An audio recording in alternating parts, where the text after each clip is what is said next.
No, I know, that's it's so what she sad. said. You really think about it? Yeah, I can't believe it. Well, that's pretty silly. Oh, it's such a nice day. Yeah, it really is. Yeah, speak for yourself. You're not crammed in this bag. Move over, dude. Why don't you move over and stop being such a fluffy face? Whoa, you kiss your mom with that mouth? Oh, that's it. Yeah, whatever. Yeah, whatever. Yeah, let's go. Whatever on that one, buddy. Yeah, whatever. Hey, put me down. What the? Where are they taking Steve? Where's Steve going? Put me down.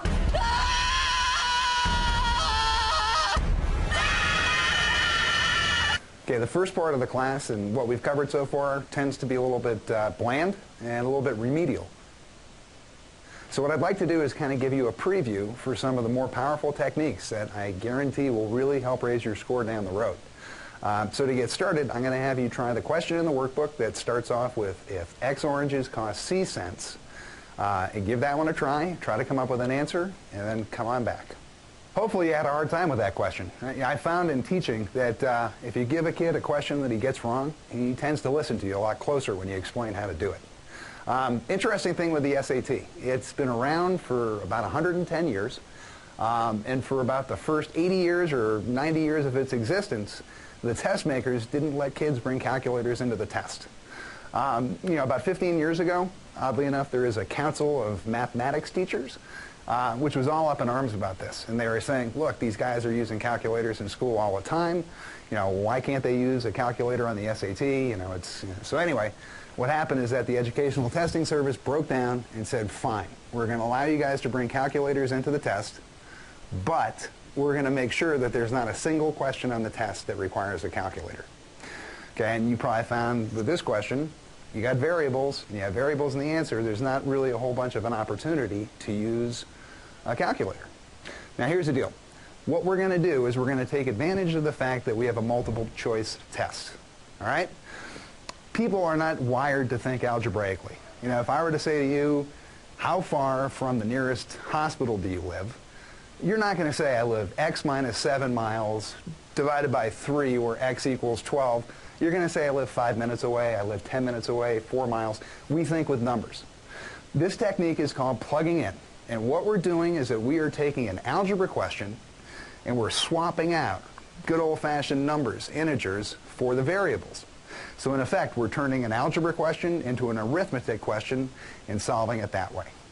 Okay, so we have 4 steps to this technique. First of all, we're going to call the technique plugging in, because that's what we're doing. We're plugging in our own numbers for the variables and solving it that way. So step 1 is to choose numbers for all the variables. Step 2 is to solve the question using those numbers. Step 3 is an easy one. All you have to do is circle your answer.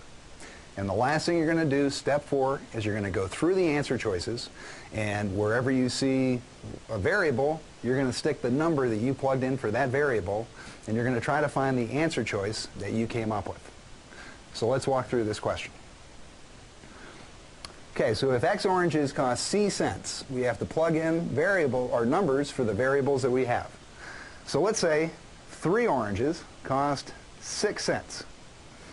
If we do that, what we find is that each orange is 2 cents apiece. Okay, that's step 1. Step 2 is to solve the problem. And in this case, they are asking, how many cents will 5 oranges cost? Well, if oranges are 2 cents apiece, 5 oranges will cost you 10 cents. Our third step, I said, is going to be to circle your answer. So let's circle our answer, which was 10. This is our target. Because when we go through our answer choices, what we're going to do is we're going to try to find the answer choice which gives us 10 when we plug in 3 for X and 6 for C. Let's take a look at answer choice A. We have 5 times 3, which is 15, divided by 6, which does not equal 10. Answer choice B would be 5 times 6 divided by 3, which would be 30 divided by 3, which equals 10. And 10 is exactly what we were looking for, so answer choice B is correct. So if you can, choose your examples from English literature and history.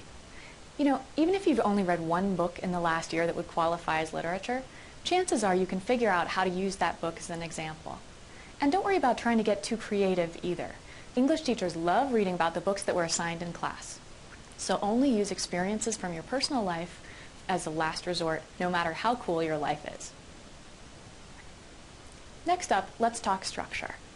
Remember back in 8th grade when you learned how to write a 5-paragraph essay? That's exactly what you should be doing now. The first paragraph is the introduction, then it's followed by a couple of body paragraphs which give supporting evidence, and the final paragraph is the conclusion. Make sure that you indent each paragraph so that it looks organized, and the first sentence of each paragraph should be a topic sentence that tells you what the paragraph is going to say. Something they probably didn't teach you about writing is you should lead with your best example. Because your reader will have made up his mind about the quality of your essay early on, so if you've saved the best for last, it could be too late. Start with your best example, use your next best second, and then wrap up with your weakest. You know, oddly enough, one of the most important factors in your essay score is simply its length. Longer essay, higher score. They'll give you up to 46 lines, and you should use as many of them as you can. And I'm not talking about skipping lines and writing big, because the graders are not idiots. But go into detail in each paragraph. Explain exactly what happened and how it helps to prove your point. But just because your essay should be long, it doesn't mean that your sentences should be. Clear, concise sentences are much better than long, convoluted ones. You can use a few big words if you want, that's fine, but please make sure you're using them correctly, because nothing sounds as idiotic as incorrect diction. And you can mix up your punctuation a bit. You might use a semicolon to separate two independent clauses, or ask yourself a question and then answer it. And if you want to get fancy and add some length, you might start out by listing the merits of the other side and then continue to prove why your side is better. When you write your practice essays, write them out by hand, since this is what you're going to do on the exam. And make sure you time yourself, because timing really counts. You have 25 minutes. I'm often asked if handwriting counts on the writing part, and the honest answer is that it's not supposed to, but if the person reading your test can't tell what you were saying, there's no way they can give you a high score. So if you're a person with poor handwriting, one thing you can do is to write bigger, and if that doesn't help, try writing in block letters. If you're going to print, you've got to practice this because it takes a little bit longer and you need to write fast. To send us your essay for grading, you can either scan it and send it to us in as attachment, or if you don't have a scanner, you can type it up and send it to us in an email or as an attachment. We'll have one of our best English teachers grade your essay, and then they'll send it back to you with comments and suggestions for how you can improve.